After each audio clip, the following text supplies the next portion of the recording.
বন্ধুরা, আমি আবার একটা রান্না নিয়ে এলাম। তো এখানে দেখো আমি কারিপাতা, ধনে আর পাঁচ ফোড়ন, জিরে, আর এই যে আলুর দমের মশলা, আর এই ধনে গুঁড়ো আমি দিয়ে ভেজে নিয়েছি। তো এর মধ্যে আমি কিছুটা এই ছোলার ডাল তৈরি করে রেখেছি। তো এটা আমি ছোলার ডালে আলুতে এটা দিয়ে দেবো। দিয়ে দেওয়ার পরে কিছুটা দিয়ে দেবো, তারপরে আমি দিয়ে দেবো এই যে ম্যাগি, এই চাও এই যে চায়ের প্যাকেট এটা নিয়েছি, দিয়ে এটা দিয়ে দেবো। তারপরে তো মশলা আরও দেবই, যা যা দেওয়ার, হিং টিং দিয়ে। তো কিছুটা মশলা আমি ভেজে নিলাম, কারণ এই কারণে ভেজে নিলাম যে ওগুলো না ভাজলে ভালো লাগবে না খুব একটা। তো সেই জন্য ভেজে নিলাম। দিয়ে এবার আমি এটাকে বসাবো। তো যদি তোমরা ছোলার ডাল বেশি করে নাও তাহলে অল্প চাও দিলে হবে, আর যদি বেশি করে না নাও তাহলে একটু চাওটা বেশি দেবে। তো আমার ছোলার ডালটাই বেশি, আলুতে ছোলার ডালে বেশি দিলাম। তো একটু নতুন স্টাইলে করব, তো ভালো লাগবে খেতে, সেই জন্য আমি সেদ্ধ করে নিয়েছি আর ছোলার ডাল দিয়ে এটা করব, এবং শুক করে খেতে খুব ভালো লাগবে। সেই গা মাখা নয়, ঝোল টাইপের। তো এটাতে আমি ম্যাগি মশলা দিইনি, ওই যে আলুর দমের মশলা আর জিরে গুঁড়ো দিলাম, তাছাড়া হিং দেব, আর এই যে কাশ্মীরি লঙ্কার গুঁড়ো, কিছুটা কাশ্মীরি লঙ্কার গুঁড়ো দিয়ে দেবো। তো এর মধ্যে দিয়ে দিলাম একটু, কিন্তু পরিমাণটা কম হয়েছে, তো আর একটু দিয়ে দিই। এই যে দিলাম, আর একটু দিয়ে দিলাম। তো এর থেকে বেশি দিলে আবার ঝাল লাগবে ভীষণ। তো এটা হয়ে যাওয়ার পরে আমার এই চানাচুর আছে, আরও একটু চানাচুর লাগলে দেব। তো ওপরে ছিটিয়ে নেবো এগুলো দিয়ে। এবার পেঁয়াজ কুচিও নিতে পারি, তো আজকে আমি পেঁয়াজ কুচি নেব না, তার কারণ আজকে শিবের মাথায় জল ঢেলে এসেছি, সেই জন্য আজকে পেঁয়াজ কুচি নেব না। ওই জন্য এইটাই খাবো বলে তৈরি করলাম এরকম। এইভাবে এই গ্যাস জ্বেলে দিলাম। তো এটা আমার গা মাখা হয়ে যাবে, অথচ খেতেও ভালো লাগবে। তো এটা আমি করে খেয়ে দেখেছি, খুব ভালো লাগে। তো সেই জন্যই তোমাদের মধ্যে শেয়ার করলাম।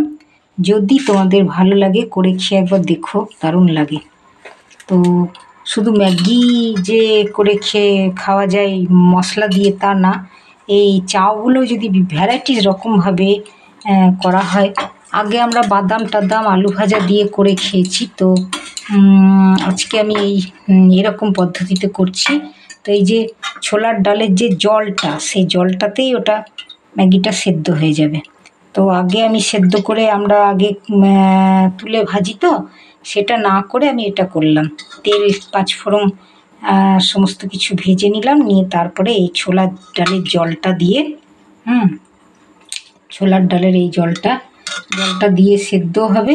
ছোলার ডালে আমার মশলা দেওয়া আছে, তো সেদ্ধ হয়ে যাবে, আর জিনিসটা খেতেও ভালো লাগবে। তো দেখলাম যে আমি ছোলার ডাল তো সেদ্ধ করে রেখেছি, তো এইটা এইভাবে করলে দারুণ তো লাগবে। তো মাথায় বুদ্ধি করলাম, করে এইভাবে করলাম। তো ছোলার ডাল তো এমনিতেই খেতে ভালো লাগে মিষ্টি মিষ্টি করে। তো সেই জন্য আমি দেখলাম যে পেট ভরাও হবে, আবার জিনিসটা খেতেও ভালো লাগবে। তো এই আমার সেদ্ধ হয়ে যাবে। তো সেদ্ধ হলে এটা ফুলে উঠবে আর দারুণ লাগবে খেতে। তাতে আমি একটু সসও নিয়ে নিতে পারি ওপরে, যদি আমি বুঝি যে সস নেবার মতন তাহলে সস নেব, আর যদি বুঝি না সস না নিলেও চলবে তাহলে নেব না। তো এতে যদি আবার তেঁতুলের একটু রসও যদি দেওয়া হয়, বা ওই যে টকটক জাতীয় কোনো জিনিস দেওয়া হয়, তাহলে আরও ভালো লাগবে। এই যে চিনি দিয়ে দিলাম মিষ্টি মিষ্টি করে।